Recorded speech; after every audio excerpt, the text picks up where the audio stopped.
Boa noite, pessoal. Boa noite, tudo bem com vocês? Nós vamos começar o podcast hoje e nós não vamos, apesar do podcast ter uma característica de brincadeira, uma característica muito bem-humorada, hoje nós não vamos fazer muita piada em solidariedade às famílias que sofreram com as enchentes em Jaú, tá? E gostaríamos também de estar anunciando que no dia 13/2, o Luizinho Felipe, junto com a Secretaria de Cultura, vai estar promovendo um evento ali no Beco, né? No Beco, ele comentou com a gente. Então, a gente vai deixar aqui na descrição, tá? Dessa live, o endereço do Luizinho, para vocês pegarem horário, pegarem programação. Vai estar sendo feita a arrecadação via Pix, arrecadação de alimentos, de mantimentos, tá? Então, eu peço que você vá com a sua família para participar. Vão ter bandas, vão ter líderes religiosos participando, tá? Vai ser uma tarde bem legal num domingo, tá? Agora, nós vamos ter que... é até emocionante falar sobre isso, né? Nós tivemos 3 anos, né, Bruno? 3 anos. Com ele e ele sempre comandando com maestria, né? As suas aulas. E então a gente tem o prazer e a honra convidar o nosso professor e capitão de mar e guerra, Sérgio Lucchini. Chega para cá, Lucchini. Vamos. Comandante! Estamos a bordo. É um grande prazer ter você aqui online com a gente aí nessa pandemia. Legal e interessante saber dessa iniciativa de vocês aí de montar essa programação. É muito bom, isso tem muito alcance com a população jovem, né? Principalmente. Sim. Muito legal. Lucchini, fala para a gente um pouco de como foi a infância do Lucchini, aonde o senhor nasceu, em qual cidade o senhor nasceu, como foi, quais eram as aspirações do jovem Lucchini? Eu nasci em São Paulo mesmo, na capital. E eu fui morador da Avenida Paulista, em São Paulo, que meu pai era motorista de uma condessa que morava na Avenida Paulista. Então, eu sou paulista da Avenida Paulista. Olha que coisa, e todo mundo acha que o senhor é carioca da gema, não? E aí, quando ele faleceu, ele teve um acidente, ele faleceu eu tinha uns 5 anos. Aí a minha mãe se mudou para o interior de Minas, em Pouso Alegre, que ela tinha uma outra irmã também viúva, com 2 filhos, e as 2 irmãs criaram os 4 filhos. Ela tinha uma padaria, e a padaria sustentou aí a família. Nós fornecíamos pão para o exército lá, e o general comandante lá, bota o menino para fazer escola de cadetes, não sei o que e tal. Aí eu fiz o exame, mas não estava preparado assim, né? Eu pedi para minha mãe colocar uns professores particulares de português, e aí, principalmente dessas disciplinas. Português, um pouco de matemática. E eu peguei a última vaga para a escola preparatória. Quando eu fui ver lá com ela o resultado, o camarada olhou, passou, assina aqui a passagem, sai amanhã o ônibus para Campinas.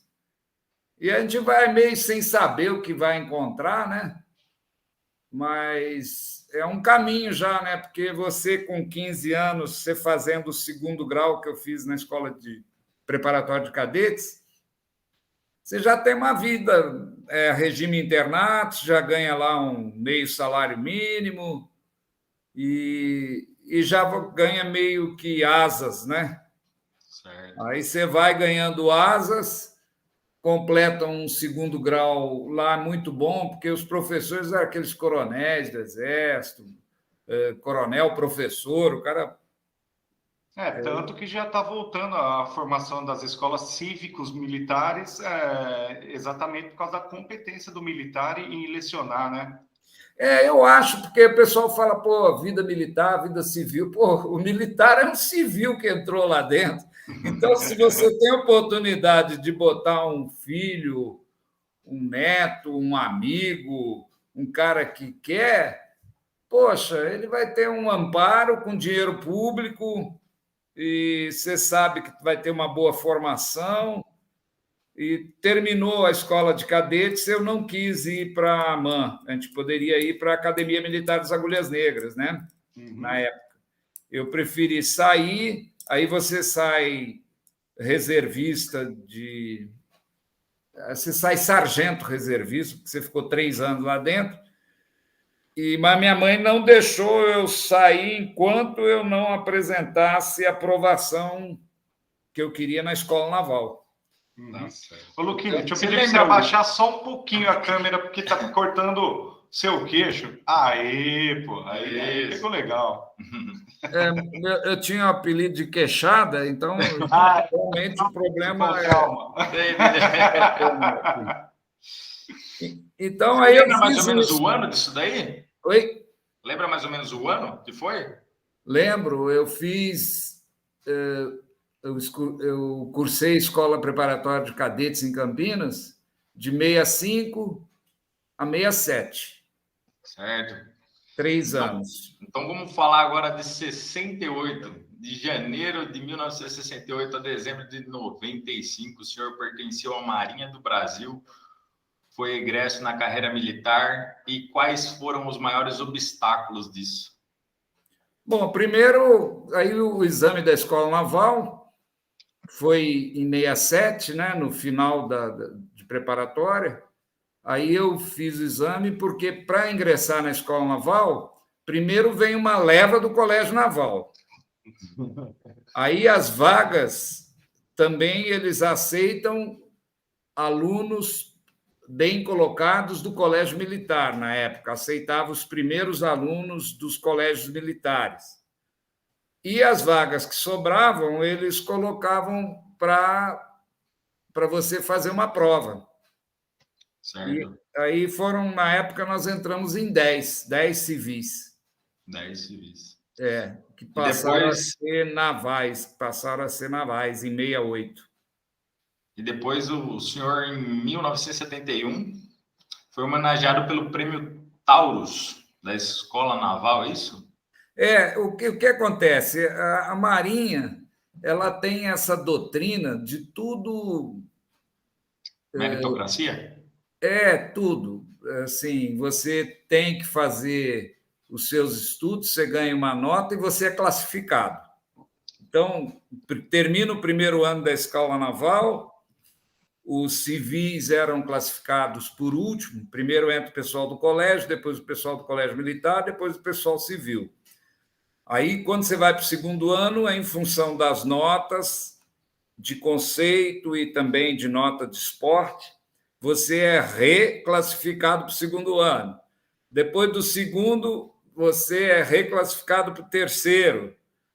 E no quarto ano, quando você entra no quarto ano, dependendo do seu número, você pode ser o comandante aluno, o imediato aluno, ou um comandante de companhia, ou ser só um quartanista.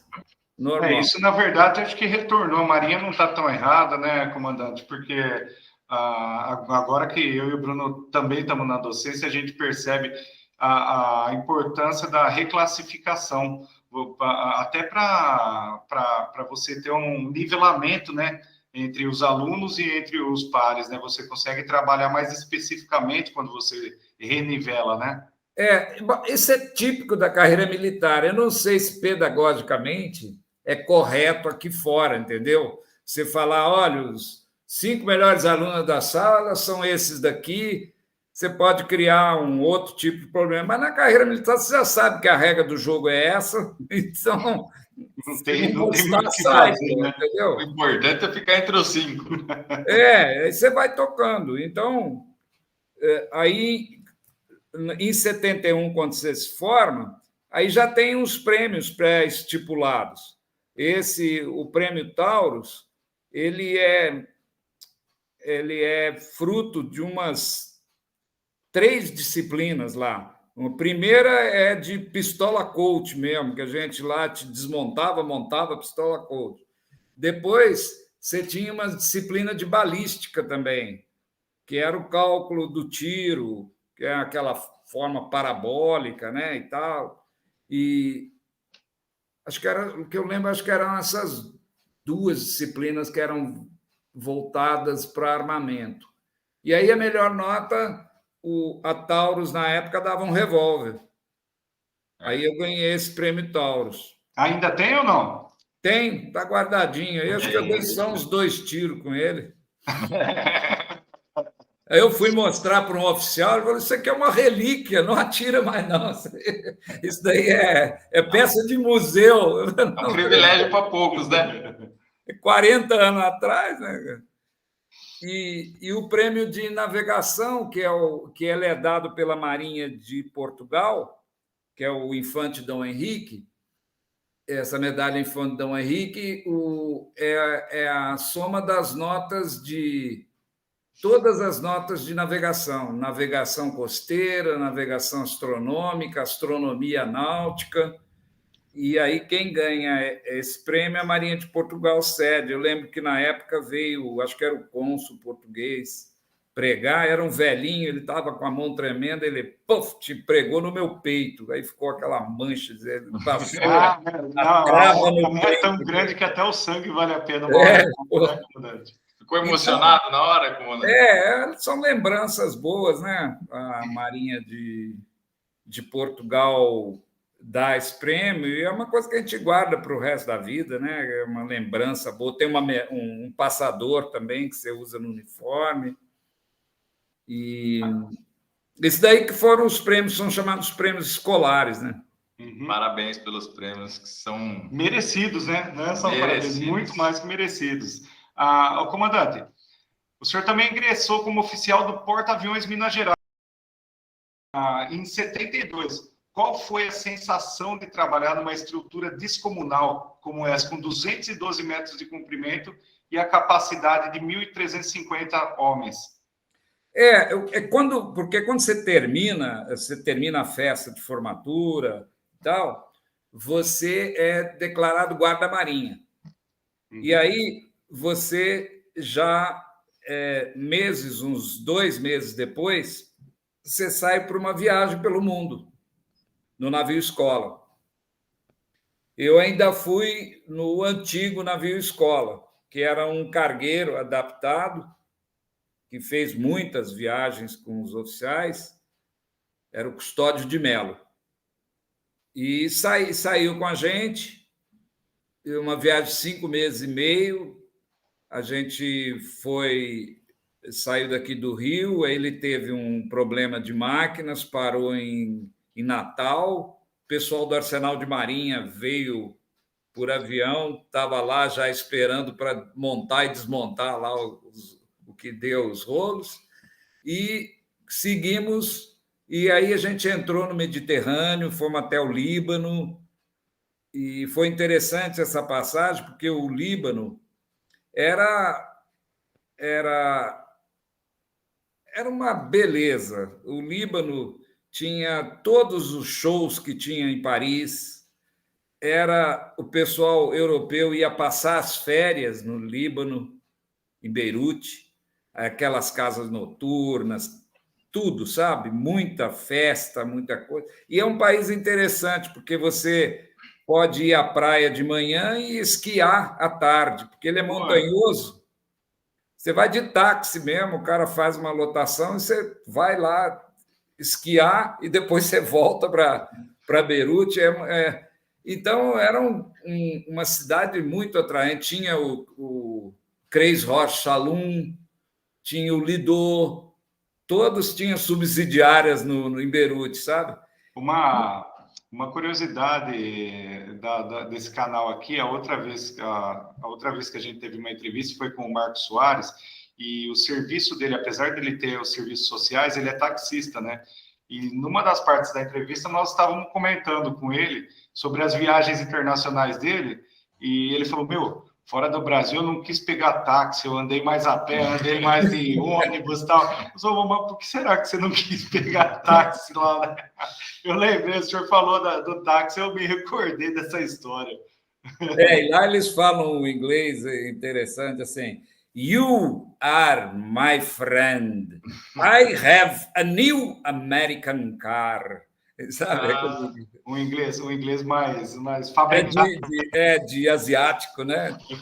E aí nós saímos do Líbano, uma excelente recepção, ficamos muito satisfeitos, tudo. Poxa, você vê, está lá com 23, 24 anos, né? Tá uma festa. Quando acabamos de sair, no dia seguinte, o Líbano foi bombardeado. Eles estavam esperando sair todos os navios de bandeira neutra. E aí, putz, sabe, você vê aquela Beirute com aquelas noites, tudo caindo bomba, nossa. Aí fomos para a Grécia e eu tive a oportunidade de... Eu queria conhecer alguma coisa, assim, não só as coisas clássicas, né, da Grécia. Aí eu peguei um trem e fui para Corinto. Atravessei e depois, mais tarde, lendo a Bíblia, né, a carta aos Coríntios e tudo, eu estive em Corinto. Corinto está continuamente habitado, desde a época do Paulo lá. E depois a gente sai, aí fomos para Portugal, Espanha, França, fomos até a Dinamarca. Depois eu tenho uma perguntinha, vamos lá, meio fora de contexto. Quantos países o senhor já conheceu? Olha, eu conheci mais, foi na viagem de guarda-marinha mesmo. Um monte de países, mas pouco tempo. A gente passou uma semana, até tinha uma brincadeira, porque a gente passava, assim, às vezes um dia em Roma, né? Então tinha aquelas excursões, você colocava 4 guarda-marinhas, vão fazer o circuito de Roma em um dia. Então, olha lá, Piazza Navona, todo mundo viu, safo. Então, terminava o dia, você tinha corrido 13 fontanas daquela, passava, safo. O cara só olhava pela janela, joga a moeda. Então, aquela história do conhecido de passagem. Já passou. E na França também a gente atracou em Le Havre e deu para ir para Paris. Aí alugamos lá um hotelzinho, né? Um flatzinho. Um hotelzinho que você tinha que o banho, você tinha que comprar a moeda. Aí você comprava moeda lá no caixa do hotel, você enfiava, aí aquecia a água, vinha, e aí terminou. No Brasil tem isso aí. No Brasil tem isso aí. Para quem trabalha na estrada, no sul do país, do Paraná para baixo, todo posto de gasolina é banho com moedinha. Para sair a água, né? Nem para aquecer, é para sair a água. Eu sei que no quarto mesmo só tinha um bidê lá. Entendeu? Cara, agora, o banho mesmo, você era com moeda lá, que você pagava. E aí tinha um colega que queria se sentir francês, né? Ele foi na padaria, comprou o pão, aquele pão ele não vem embrulhado, né? Ele colocou embaixo do braço para andar com o pão embaixo do braço. Assim. Escuta, e como é que é? Ele chegou lá e na padaria e falou, viu, me vê um pão daqui mesmo, um pão francês. Mas cada um lá na escola naval, eles deram muito assim oportunidade para a gente de língua, sabe? Tinha japonês, francês, inglês, quem queria estudar. Aí, e alemão, eu estudei um pouco de francês, um pouco de alemão, mas quem queria estudar japonês tinha francês, eles abriram muito, sabe? Então, se o cara quisesse mesmo, dava para chegar lá e dar umas pedaladas lá. E depois voltamos, ainda fomos até Manaus, depois passamos pela entrada do Rio de Janeiro, fomos até Buenos Aires, aí voltou. Quando você chega, já dia seguinte, dão 1 ou 2 dias ali, e você já vai ser designado para os navios. Aí me perguntaram qual navio você quer ir. Eu quero ir para o porta-aviões. Lógico, né, comandante? Com certeza, né? Oportunidade ímpar, né? Porque o porta-aviões, na época, também ele também é tudo por a tua classificação. 01, você quer ir para onde? 01 tá. Chegou todo mundo, esse tanto aqui vai para esse navio e esse vai para esse, acabou.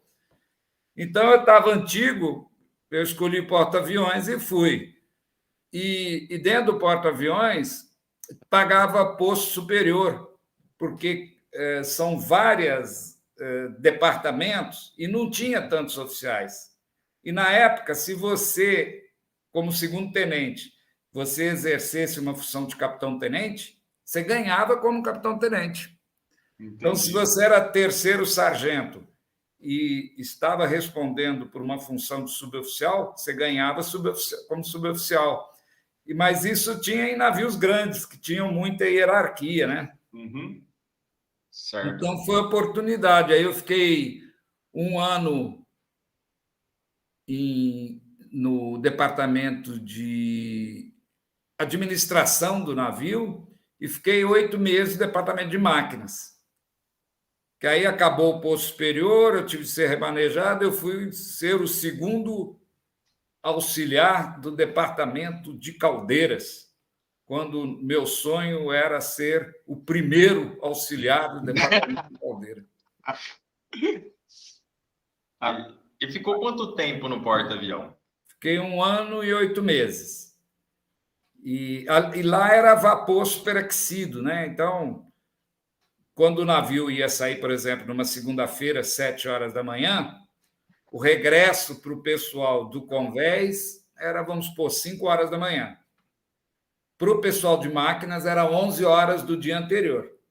Para poder superaquecer. Então, você chegava, botava o macacão, tomava um café e descia para as caldeiras para você ligar o navio, acender o navio, né? Acender as caldeiras, as caldeiras aquatubulares, né? Então, você enche as águas nas caldeiras, cede o calor, depois que aquele calor está pronto, ele é superaquecido, e aí com bastante grau de superaquecimento, porque é aí que você transforma bastante calor em trabalho.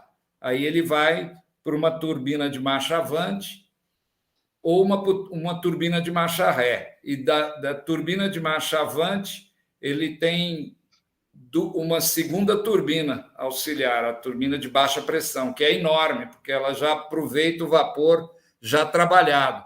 Então, a praça de máquinas de navio a vapor é grande, as coisas são grandes. Sabe? Deve ser bem fresquinha também, né, comandante? Olha, e tinha vazamento, tinha muito vazamento, o navio não estava novo, né? Ele veio em 59, eu estava lá em 72, já tinha 13 anos. Então, tinha temperaturas de 80 graus centígrados lá dentro. Então, você entrava naquela escada de quebra-peito, aí você sentia aquela onda de calor, descia rápido, porque o calor sobe, né? E você ia para baixo da ventilação. Você dava serviço ali embaixo da ventilação. A praça de máquina tem ventilação e extração.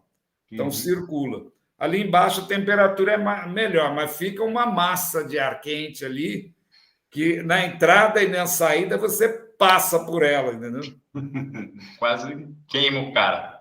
Já chegou a se queimar lá? Aconteceu algum acidente? Assim? O pessoal, os marinheiros, eles saíam sempre com os problemas de intermação, porque o quarto de serviço dele era 4 horas. E eles que faziam as manobras de válvula e tudo.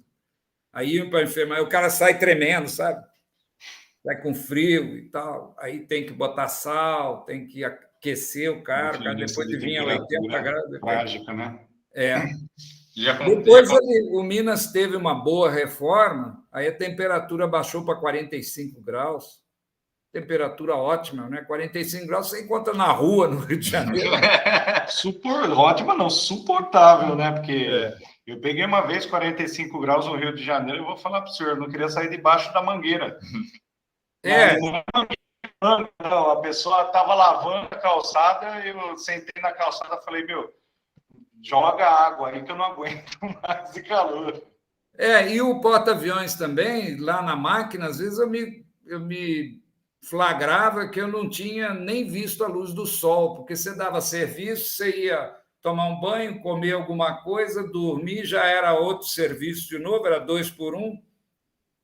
Então, de vez em quando, você se forçava a ir lá no convés, olhar, ver o sol, depois descia, porque quando eles estão lançando e recolhendo a aeronave, precisa manter uma velocidade. Então, o pessoal de máquina está todo lá, principalmente quando tem avião no ar, já sem combustível, ele tem que descer, tem que ter um certo vento. Então, eram umas fainas bastante grandes do pessoal de máquinas. Aí o pessoal trabalhava a todo vapor, literalmente. A todo vapor. E depois você saiu do porta-avião e foi para... Quando depois desse 1 ano e 8 meses, aí eles chamam os guarda-marinhas para os cursos. Então, tem curso para maquinista, quem quer ser maquinista, quem quer ser piloto de helicóptero, quem quer ser submarinista, quem quer ser mergulhador, quem quer ser... Aí eu quis ir para o quadro técnico. Aí a USP oferece 10 vagas. E nós éramos 20 interessados na turma. Então, aí a USP prepara uma prova, a gente tem tempo para estudar, a gente sabe quais são as matérias, né? Termodinâmica, matemática, eram 3. Física, a prova de termodinâmica tinha uma prova só de termodinâmica, entendeu? Além da física em geral. E matemática, né? Matemática tem que ter. E você se prepara durante uns 6 meses, não 1 ano. Nós pegamos até um professor particular da Escola Naval, ele dava uma aula, nós combinamos com ele, um grupinho, e pagamos para ele uma vez por semana.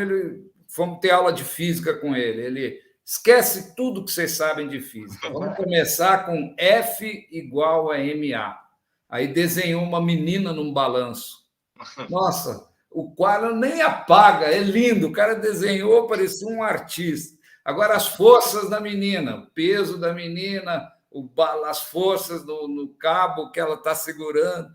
Então, foi uma experiência ímpar você ter um cara muito bom te dando aula particular, sabe?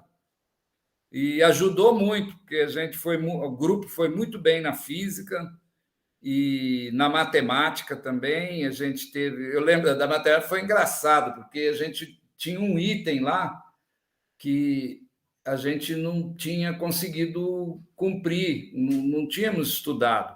Então, nós contratamos um matemático para dar aula. E ele deu aula durante uma semana sobre aquele teorema lá. Na véspera da prova, ele falou: pessoal, desculpe, o que eu dei aula para vocês não é esse teorema. Agora foda-se, agora é esse. A prova é amanhã, pô. Aí, por sorte, não caiu. E aí eles vêm aplicar a prova. Então, a prova é na Escola Naval. E tinha na matemática, tinha uma parte de geometria.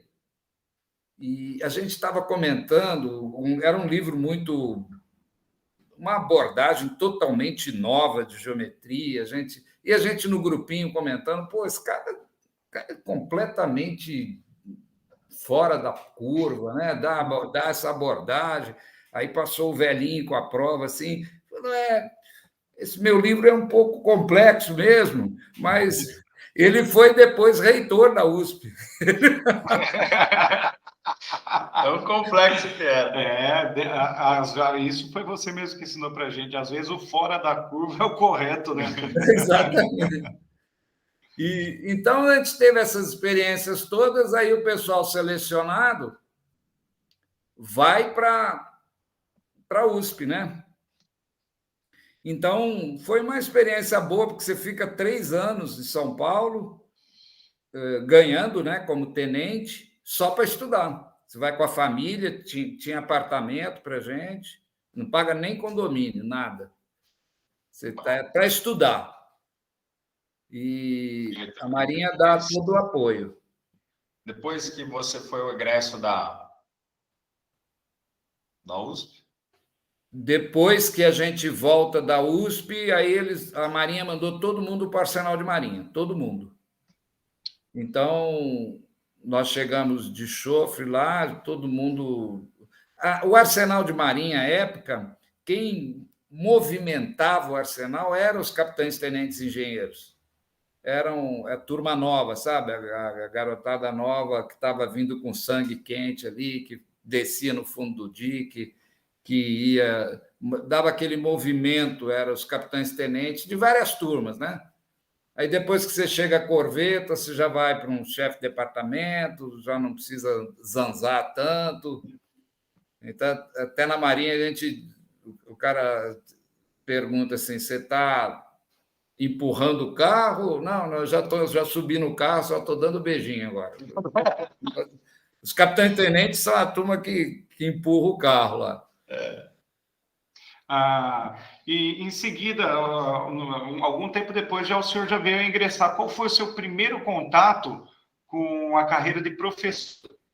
Quem foi o primeiro? Ou foi curso dentro da Marinha mesmo? Foi dentro da Marinha mesmo, porque quando a gente já opta pelo quadro de engenheiros, você sabe, ele não é um quadro.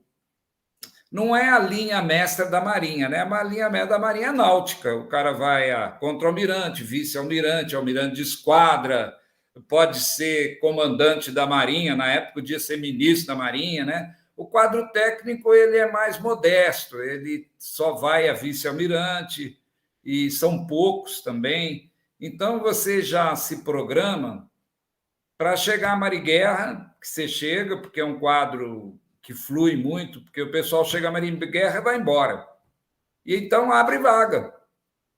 Então, você se programa para chegar à Mariguerra e, como você tem um título de engenheiro, que tem um reconhecimento aqui fora, você pode trabalhar como engenheiro, o pessoal já fica pronto para sair e já pegar um trabalho, né?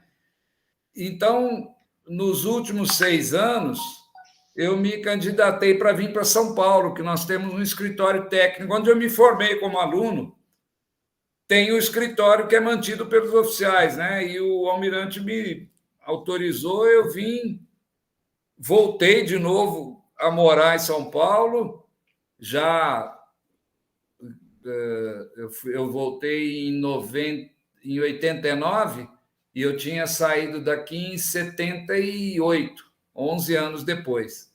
Aí fiquei 6 anos dando aula, porque é o seguinte, os oficiais que estão servindo no escritório, que é dentro lá do Departamento de Engenharia Naval, pelo convênio com a Marinha, eles são professores visitantes.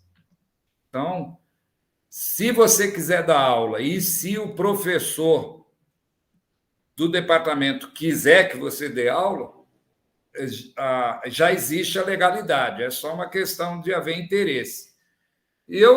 Quando eu era aluno, eu vi todos os oficiais dando aula lá, então eu falei, não, eu quero dar aula. Aí eu comecei a dar aula com um professor da USP, e depois ele falou, pode assumir essa disciplina. Que legal. Então, legalmente ele podia fazer isso, podia lançar, podia tudo, porque a gente era professor visitante. Então, para mim, aí eu aproveitei, já estou aqui, vou fazer o mestrado. Quem está lá, que foi aluno, o programa de mestrado você já está aceito, entendeu? É só fazer a prova de inglês e pronto, você já está aceito no mestrado. É só mudar de sala lá, já entrava pronto, já está começando a assistir as aulas. Aproveitar, né? Aproveitar as oportunidades. Né?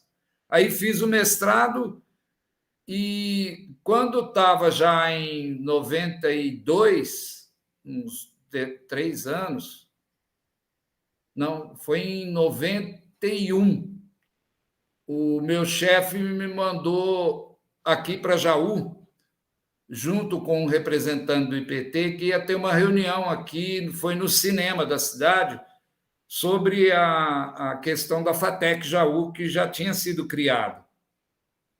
Ela foi criada com o apoio do IPT, com convênio com a USP, e eu vim representando ele, né? Quando eu saí, a diretora da época falou: você não quer dar aula aqui?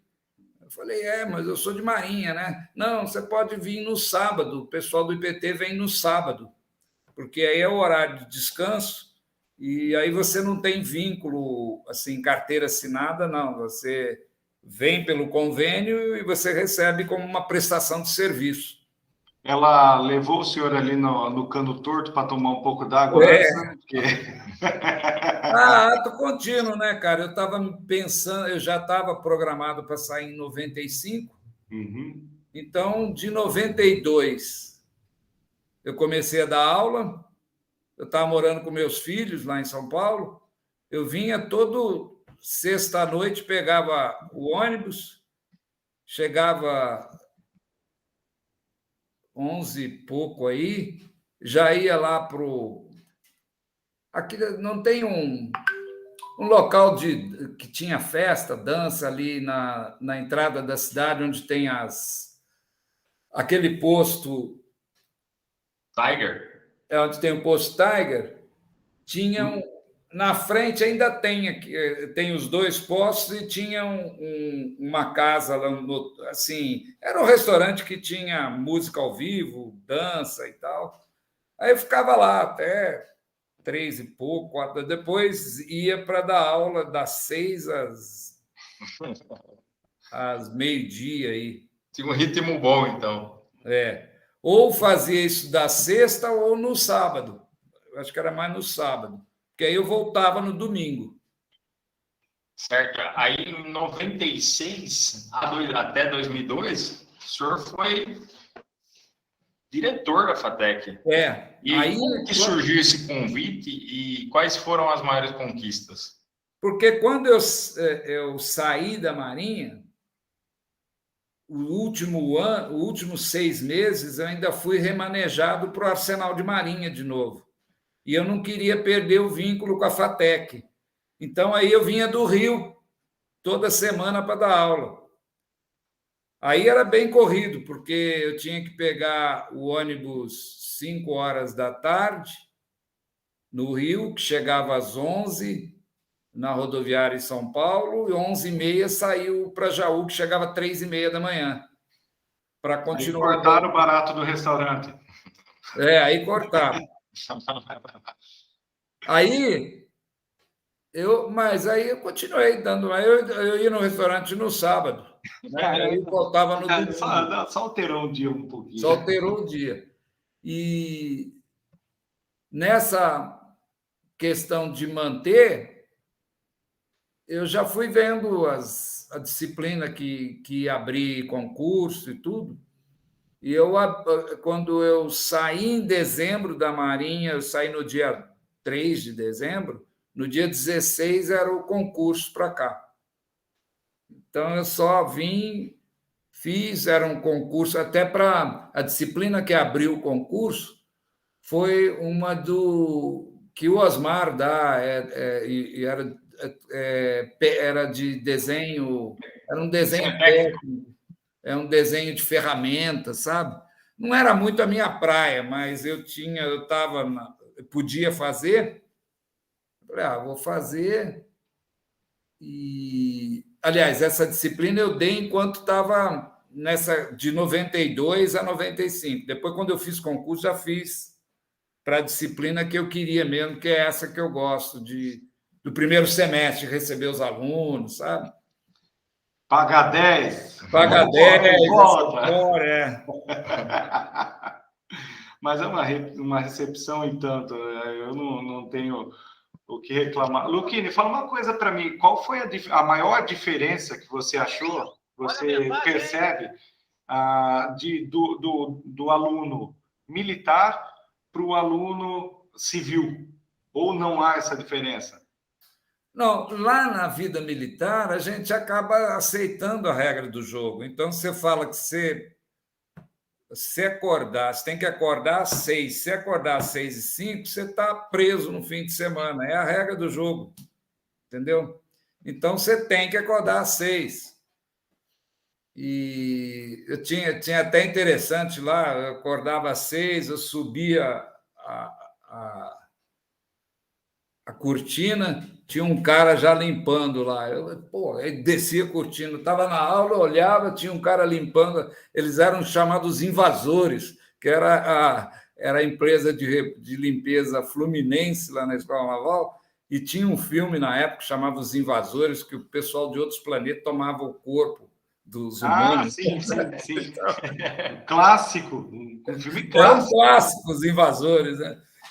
E então eu vim para cá, fiz concurso em 95, comecei a dar aula em 96, em fevereiro, e fui a diretor em maio, porque eles estavam precisando de gente concursada aqui. O Centro Paula Souza mandava diretores de São Paulo para passar um ano aqui, depois trocava, porque não tinha gente concursada, né? A maioria dos professores era contratado por até 2 anos, depois ficava 6 meses fora, aí mais 2 anos. Então, quando eu entrei, eu era um cara da área, concursado por tempo indeterminado, o pessoal já fica aí, já vou te indicar para a direção. Aí eu fiquei 2 anos como diretor indicado, e depois eu entrei no processo seletivo para... foi feita uma eleição, né? Aí eu peguei mais 4 anos, eu fiquei 6 anos. A questão do sistema do Paula Souza, nós temos um amigo que leciona lá, é a regra do jogo ainda, não mudou os 6 meses de geladeira, que ele fala geladeira, né? Que você tem que ficar afastado legalmente, né? E a escola mesmo, no início, foi mantida por muitos professores desses, sabe? Porque não tinha concurso. Começou os concursos em 95, essa escola é de 90. Escuta, e fala uma coisa para a gente. Como surgiu a ideia de um veículo submersível não tripulado? E qual que foi a finalidade, quando foi pensada nessa ideia, qual era a finalidade dele? Na verdade, o grande autor disso daí é o nosso amigo Sorani, né? Sorani, você talvez seja um dos próximos, tá? Vai se preparando aí, vai assistindo e se preparando. O Sorani, eu acho que vale a pena você entrevistar e explorar, porque essa história do veículo submersível, quando eu fui na direção, o Sorani já tinha esse embrião e estava desenvolvendo, e nós éramos 6 FATECs, não são agora, sei lá, 75, né? Então, a gente se reunia, logo depois já foi para 9, mas os diretores se reuniam e tinha gente que ficava fascinada. Nossa, vocês têm um projeto aí de um submersível, tudo. E era o Sorani que tocava aí, conseguia os patrocínios, e ele sempre foi um inventor, né? E depois o submersível chamado Bicho d'Água, ele fez o teste aqui na comporta de Barra Bonita, com mergulhador, com tudo, desceu, o pessoal acompanhou, filmou, e depois teve vários modelos que foram evoluindo e geraram mestrados e até doutorados, viu? O Paulo Buscariolo é um que é doutor em função de projetos em cima do submersível. Virou um projeto institucional. Legal, muito bom. Um dos eventos mais importantes que se lê no histórico da FATEC, do seu tempo de gestão, foi o mestrado acadêmico oferecido aos docentes da FATEC de Jaú. Fala um pouco como surgiu essa oportunidade e como você conseguiu captar e qual foi a importância desse mestrado para os alunos da FATEC de Jaú, porque foi dado para os docentes, porém, isso reflete para os alunos, né? O que acontecia? Quando eu entrei, as faculdades de tecnologia, elas tinham outros parâmetros que não os da universidade clássica. Então, a universidade clássica, para você começar uma universidade, uma carreira, você tem que ser doutor. Você vai prestar concurso, tem que ser doutor. Na FATEC, me surpreendeu positivamente isso. Eles queriam um pessoal que sabiam fazer as coisas. Então, não adianta, se você solda bem, você é um cara bom de solda, tem um nível superior, você pode dar aula de solda. Se você tem. Então, a gente era avaliado nos concursos, sabe? Você é engenheiro? Tá. Quantos anos de prática você tem? Cadê? Eu trabalhei aqui, aqui. Então, era esses que eram os valores, e não as titulações. Tanto é que, na época que eu vim aqui, eu acho que eu não tinha completado o mestrado, porque eu tranquei o mestrado, e depois que eu vi que, para concorrer à direção, eu tinha que terminar o mestrado, aí eu fui lá na USP recolher os cálculos lá, eu quero terminar. E terminei o mestrado em 7 anos, né? Desde que eu comecei o trancamento, 7 anos. E terminei o mestrado. Passa voando, né, Luquini? Passa voando. 7 anos é muito rápido. Então, o que aconteceu? A gente aqui estava nessa vibe, né? Todo mundo contratado pelas experiências que tinha, pelos anos que tinha de prática e tudo. E, subitamente, eles pegaram a pecha de agora. Quantos mestres vocês têm aí? Quantos doutores? E por quê? É uma escola de nível superior, então um dos parâmetros do MEC é esse: tem que ter mestres e doutores. Então, começou uma corrida para formar mestres e doutores. Tanto é, como eu estava correndo para formar o meu mestrado, quando eu saí, o Paulo Souza botou mais um mestre, sabe? Era uma festa quando alguém tinha uma titulação. E então eu vi, eu estava na direção aí, já estava como mestre, foi em 98, já tinha feito a minha parte e tinha uma boa. Eu já estava fazendo doutorado lá na USP, e com os mesmos professores, né, aquele mesmo grupo, e o Centro Paulo Souza procurando soluções. Como é que você vai pegar um cara já com uma certa idade, já dando aula, a base dele era 20 anos, agora já tem que ir lá para São Paulo, ou tem que ir lá não sei o quê. O próprio Aramis, quando terminou o mestrado dele, tinha 60 anos, entendeu? E era uma condição, era exigido isso. Então, e a USP, na época, ela tinha, o diretor da Escola Politécnica era jauense, amigo do prefeito. Facilita, né? Tem que ter um facilitador, né? Aí ele veio aqui na Câmara, ele falou: olha, se vocês não forem lá na Escola Politécnica, a Escola Politécnica vem para Jaú. Eu vou trazer o mestrado aqui. Aí tá bom. Aí ele mandou um dos professores relatar lá do comitê. O cara falou que não achava conveniente. Ele falou: me dá os papéis aqui. Relata você agora. Até que achou um que relatava que é isso que eu quero. Tá bom, então está indicado aqui. Aí relataram, fizemos um convênio, custou para o Paulo Souza R$150 mil o programa, em 30 parcelas de 5 mil. E o combinado era: professores pagariam a metade, então esses 2,5 seriam rateados entre os professores, e 2,5 era um cheque do Paulo Souza. Rapaz, uma confusão, porque entrava gente, saía gente do programa, e eu tinha que juntar os 2,5, né? E o Paulo Souza com o cheque dele de 2,5. O cara entrava, saía, e eu não estou conseguindo juntar. Aí a professora lá da FATEC São Paulo, ela...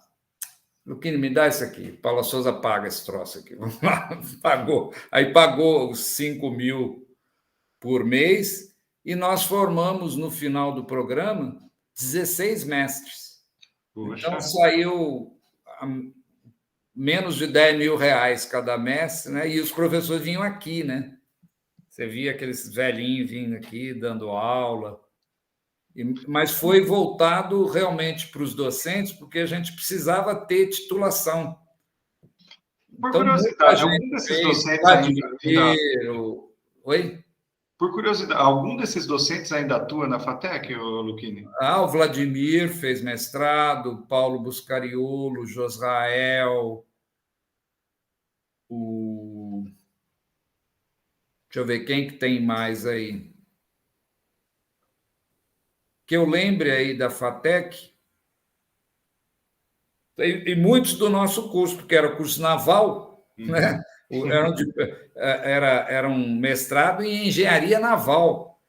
A gente ainda pegou professores de outras FATECs, da área de exatas, eles abriram até para a área de TI, porque você tem muitos programas, né, que você roda na área naval, né? Então eles tentaram, só não deu para a área de humanas. O cara sair mestre em engenharia naval com a formação de humanas. Mas quem era de exatas ou que era até de informática, tudo deu, porque conduziu, então você vai desenvolver um programa aqui de manutenção. Como nós temos o Arquinave, você usa bastante coisas de ferramentas, né? Sim. De CAD. Então, deu para formar 16, que não só daqui, mas regional. E também eu soube, e eles vieram aqui entregar os diplomas, veio o comitê da USP entregar o diploma, e foi interessante porque, para a USP, eles estavam precisando fazer convênios entre organizações do Estado, que contava ponto isso para a USP, sabe? Ela fazer parcerias com órgãos do Estado, e o Centro Paula Souza era. Então, acabou sendo uma feliz coincidência para todos. Pegamos o diretor da Escola Politécnica Jauense, os frutos foram também para a USP, que ela completou lá a cota de mestrados em parcerias, e o Centro Paula Souza teve seus 16 formados aí. Comandante, em 2004 também o senhor recebeu o mais do que merecido título de cidadão jauense, e em 2017 a medalha de honra ao mérito pela Câmara Municipal de Jaú. Como foi receber essas honrarias? Olha, essa está até aqui, ó. Eu trouxe aqui a da Câmara Municipal de Jaú. Está aqui na minha parede. Foi em 2004, 11 de agosto de 2004. A Alzira Fátima Voltolin era presidente. E eu estou com a sensação que foi uma ação iniciada pelo José Carlos Zanato, sabe? Porque a gente sempre conversava e tudo, ele gostava de saber da história de Marinha, e eu sempre encontro com ele, e eu acho que ele que tomou a iniciativa de indicar, a Câmara aceitou, e é uma homenagem bonita. E quem fez o discurso lá pelo prefeito, na época, foi a esposa do prefeito, que é a nossa professora Suzana. A Suzana, na época era o João Sanzovo, o prefeito. Era. Suzana. Ela que fez, como o fato de ser colega dela. Então, a gente se sente acolhido, né, pela cidade que eu acabei. Hoje eu tenho mais tempo aqui do que na Marinha, né? Que coisa. Já dá para pedir aposentadoria jauense. E de 2010 a 2013, o senhor auxiliou o pessoal lá da Universidade do Amazonas na implantação de cursos em Novo Airão, em 2015, nos municípios de Itacoatiara e Tefé. Fale um pouco sobre a experiência e os cursos. Na verdade, você vê, a gente dando aula aqui, o Alex Monteiro, que é aluno nosso, ele foi para o Amazonas, se casou lá com uma moça do Amazonas, fez família, ficou lá, e ele exerce as atividades navais dele lá. Ele está assistindo, viu, Luquini? Eu vi, eu sei que isso vai ao ar depois da entrevista, que nós vamos editar tudo, mas o Alex foi um dos que comentou na nossa página sobre essa entrevista. Ele está espalhando essa entrevista para os tecnólogos ativos e inativos, na ativa e na reserva.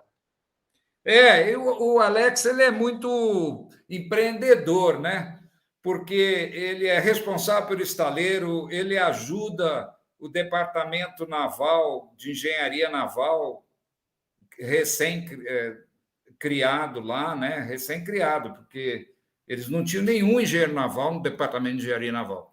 Então, o Alex era o tecnólogo naval que respondia por engenheiro. Agitava lá, ajudava.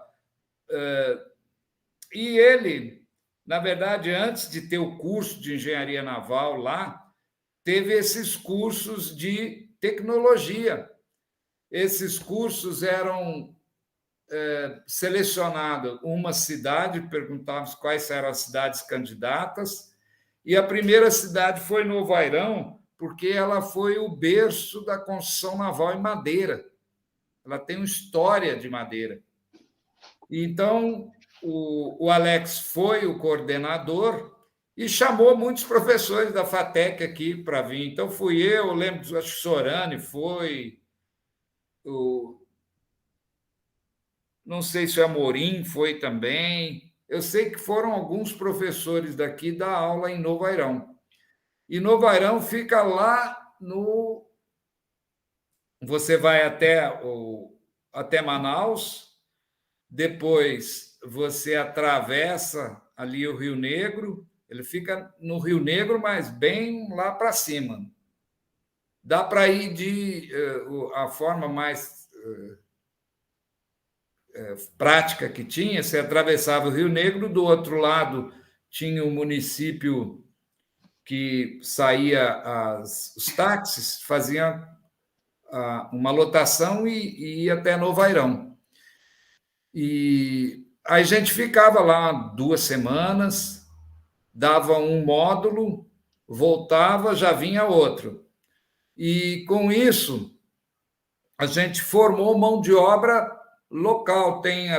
Talvez, se vocês tocarem, talvez o próprio Alex seja uma entrevista interessante, porque ele está com... Eu ia falar agora, Alex, se você for assistir essa entrevista, você me vê direto nas suas redes sociais, eu vou cutucar você, você entra em contato, a gente também pode entrevistar você aqui, é muito interessante. Ele teve em Jaú esses tempos, né? Ele tem família aqui, né? A família dele é daqui.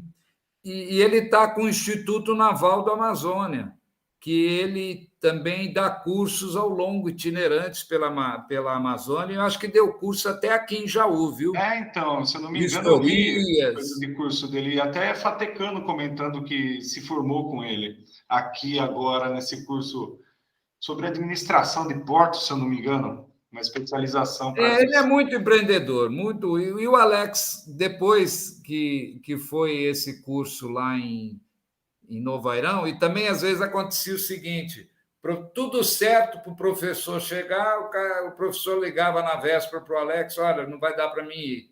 Aí os alunos esperando, aí ele assumia a disciplina, entendeu?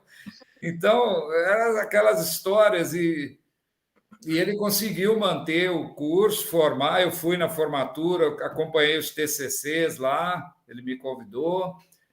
Aí passaram-se uns anos, não muitos, acho que foi uns 2 anos, aí foi selecionado 2 municípios, Tefé e Itacoatiara. Itacoatiara é perto de Manaus, fica a 250 quilômetros de Manaus e tem ligação por rodovia. Tefé não, Tefé você tem que voar até Tefé ou ir de barco. Tefé não é só água mesmo lá. Inclusive o exército que tem lá é tudo barco camuflado. Tanto é que nós temos uma tecnóloga que é RM2 do Exército lá. Ela era de São Sebastião. Já deve ter feito os 8 anos dela já lá. E nesses anos todos, Luquini, qual que é a coisa mais inusitada, assim que você fala assim, a coisa mais... você pode, hoje, o que representa para você toda a sua vida, assim, que você fala, meu, esses momentos aqui, que foram os melhores momentos que eu passei? Na verdade, Bruno, o que acontece? É uma experiência ímpar que você tem de você acompanhar aquele jovem que você dá aula no primeiro semestre, né? O cara cheio de dúvida, o que vai ser? Eu quero ser isso, quero ser aquilo, vamos fazer. E você participa do sonho dele.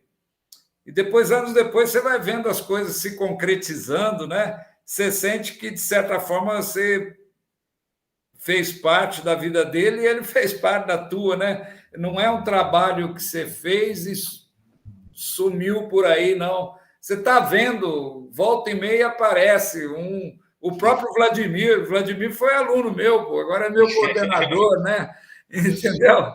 E essas são situações muito legais. Vocês aí, alunos, eu não sei se vocês eram da mesma turma. Eram da mesma turma. Então, vocês agora voltando, né? Dando um outro approach para a gente. É o caso do Alex. O Alex aí ele me contrata para dar aula lá. É legal isso, né? Então você continua participando ativamente da vida das pessoas, né? Sempre passando conhecimento, né? Por isso. Tempo de qualidade. É o tempo de qualidade que eu sempre falo. Às vezes o tempo junto ao conhecimento é a melhor coisa que a gente pode doar para alguém. E eu agradeço muito todos os conhecimentos que o senhor me passou.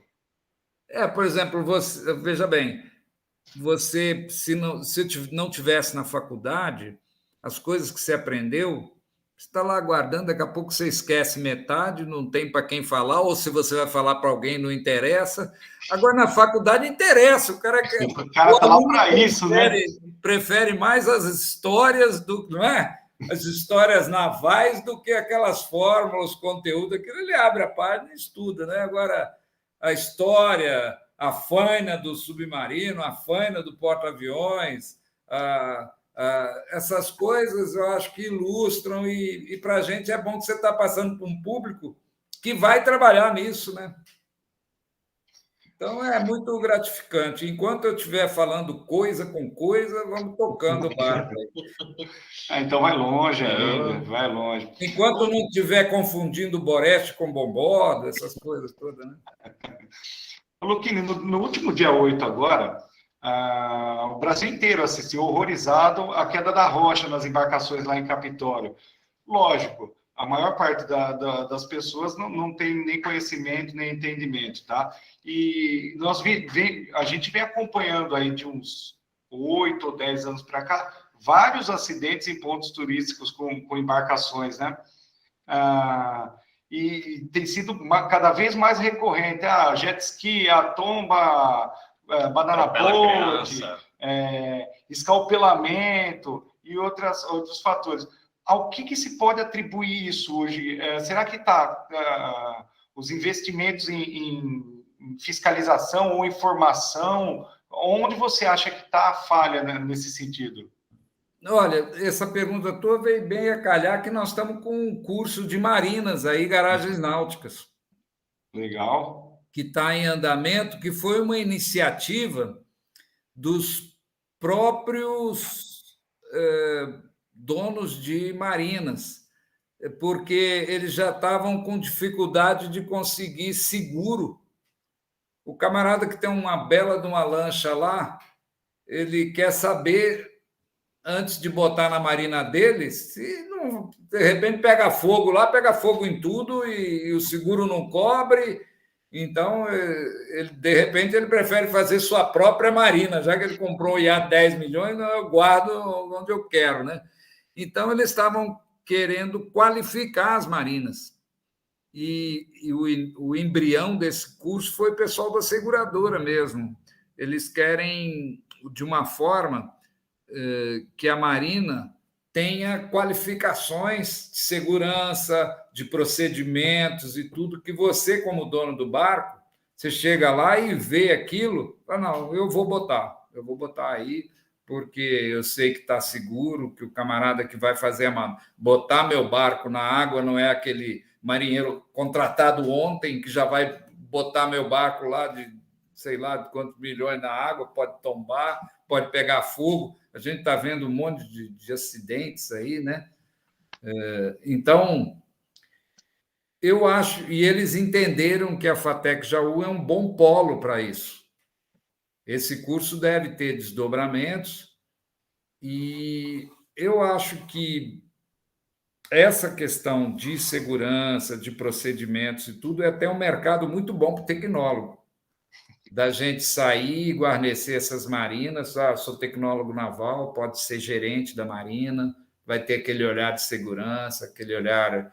o pessoal tem que ter habilitação, mas como é que faz isso? Não, você vai na marinha, faz a prova, eu vou montar uma escola de arrais aqui. Eu acho que tem muito mercado para isso. Eu me recordo que, acho que foi até em uma das aulas com você, que você falou para a gente estava comentando sobre acidente e sobre perícia em acidente, que você comentou, mas depois que acontece é fácil todo mundo ir ali e apontar e falar, não, eu não faria isso, mas depois que foi, né, que no momento ali, na hora ali, não tem lógica. E a perícia naval é boa até para nós, como tecnólogos, engenheiros, né? Tem muita perícia. Tem camarada compra uma lancha, a lancha não atende ele vai querer resolver lá com a empresa não dá bola, e aí ele vai para uma ação judicial, o juiz tem que colocar um perito, cada uma das partes tem que colocar um assistente técnico. Tudo isso são personagens para a gente, né? Nós podemos ser o assistente técnico, nós podemos ser o perito. E essa atividade nossa, então, naval, ela é ilimitada, né? Você não pode pensar, você vê, a gente pode ser oficial da Marinha Mercante, pode ser oficial da Marinha de Guerra, pode ser vistoriador, pode ser perito, pode fazer uma pequena construção já tivemos iniciativas de construir barcos, né? O cara já fez os desenhos lá com o Vladimir e tudo, então vai fazer o barco dele, lança uma lancha, lança um houseboat, né?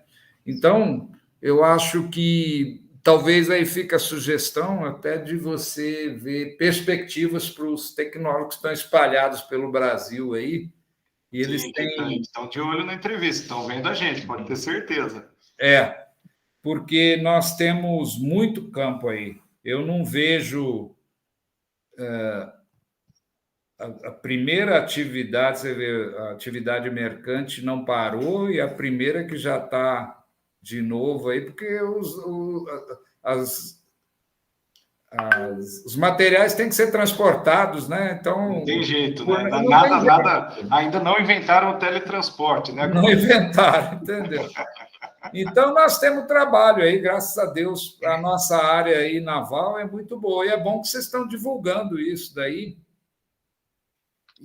Deixa eu fazer uma pergunta agora, a respeito, voltando na área da docência e tal, e qual que você vê as mudanças agora dos novos perfis dos alunos fatecanos? Olha, eu acho que essa atividade à distância deu um banho frio muito aqui, viu? A gente sentiu muita evasão, porque aquele tete-a-tete, aquele dia a dia que você conversa, o clima mesmo que o cara entra na faculdade, né? Até para conhecer a menininha e tudo, aquilo tudo tem que ter, poxa. Se você... entrei para a faculdade. Mãe, agora eu estou na frente da tela aqui. Pô, o cara nem conhece a faculdade, cara. Dá pena mesmo, né? O cara se desestimula. Então, esse impasse que o Paula Souza está, ao mesmo tempo que ele quer jogar todo mundo de volta para dentro, ele tem medo de dar um bolo com esse negócio do Covid aí, de entrar um monte de área judicial aí contra ele, né? Mas isso aí nós estamos, acho que a educação toda está passando, Luquini, pelo seguinte: se a gente pensar o prejuízo que está sendo na questão de educação, na questão da evolução do ensino, não para nós, para a docência, não, mas para o pessoal que está chegando, para quem a gente teria que estar transmitindo, teria que estar, né? Porque é mais teoria do que prática. A gente vê salas de aula na prática aí, que seriam com 40 alunos, com 2 participantes numa aula online, né? Hoje, inclusive, eu dei aula online. Ah, é? Eu dei aula online e tinham 9 integrantes dentro da sala. Uma sala de quantos? Calma. 9 integrantes, tinham 3 pessoas participando. Aí você vê a dificuldade. E ninguém liga a câmera, então ninguém tem contato visual, né?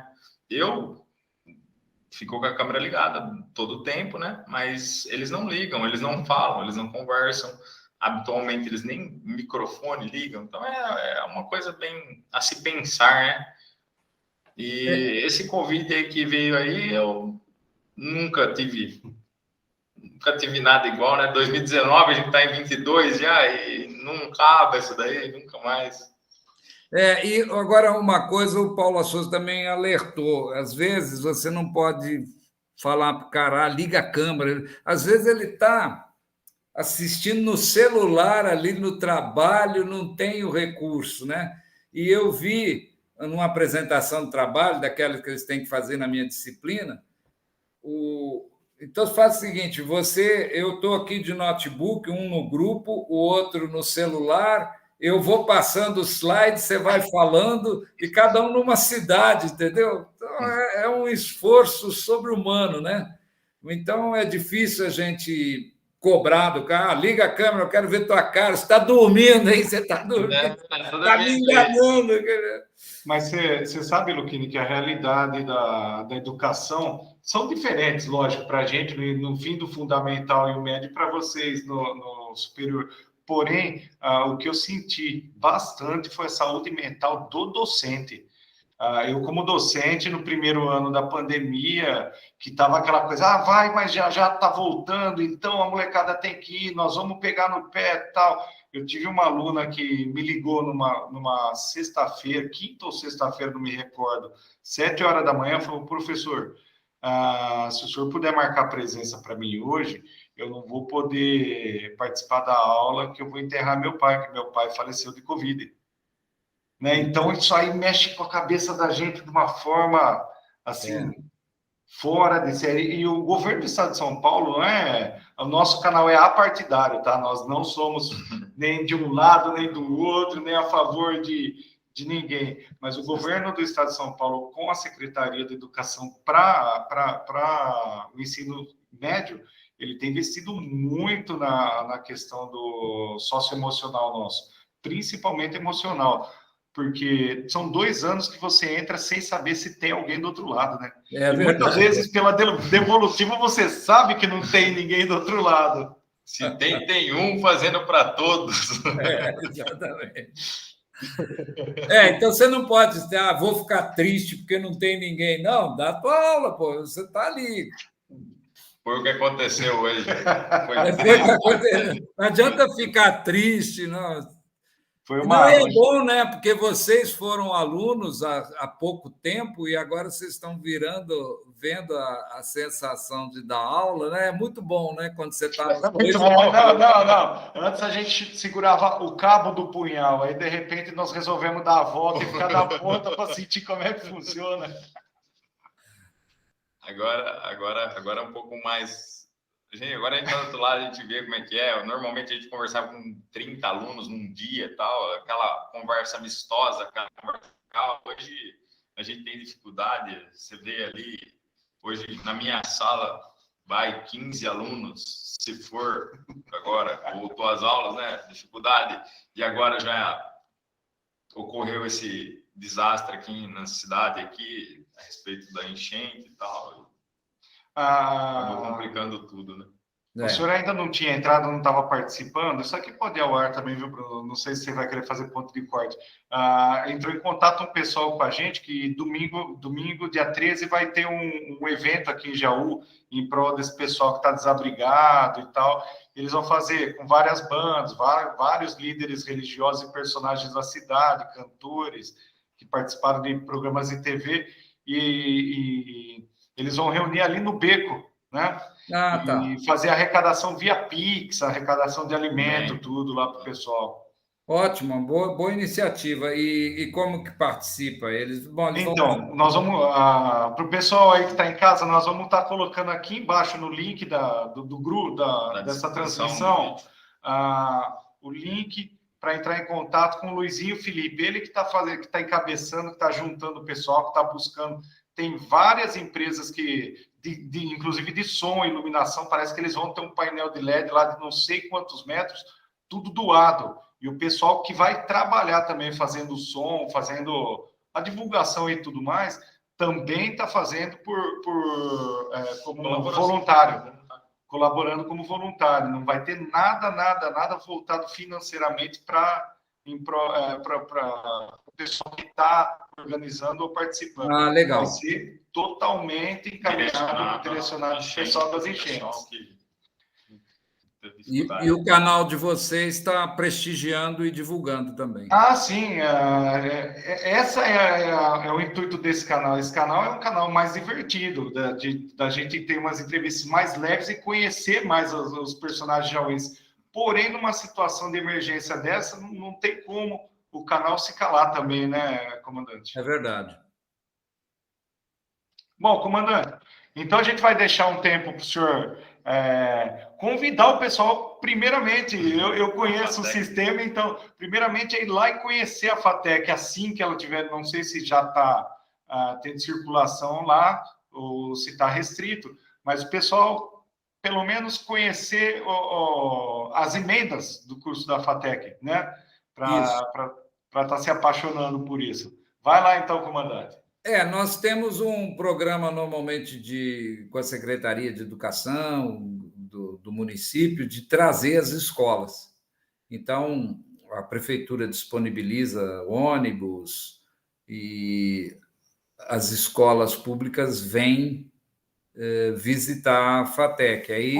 legal, esse ano nós também esse ano nós vamos até a FATEC. Ótimo. Vamos combinar e vamos até a FATEC. Deixa começar a voltar, a gente vai angariar essa molecada e vai partir para a FATEC. A gente faz o FATEC Portas Abertas, normalmente perto da data do vestibular, né? E vão alunos, às vezes, não vão só alunos do terceiro ano do segundo grau, mas vão do segundo e do primeiro também, porque daqui a pouco eles estão chegando lá, né? Então, eles têm um papo com cada curso. O curso naval é mais agitado, né? Que o DJ Edson, bota a música, bota lá o carrinho do tanque de provas, toca a buzina. A buzina é a marca registrada do FATEC de Portas Abertas. Então, o pessoal conhece um pouquinho, o Sorani mostra lá os projetos, o Osmar, e eles vão... a parte de solda, né? Toda a parte de soldagem com o Celso lá. Então, eles têm um pouquinho de tudo. Depois vão para outro curso. O curso também mostra lá do meio ambiente, dá uma plantinha para cada um e tal.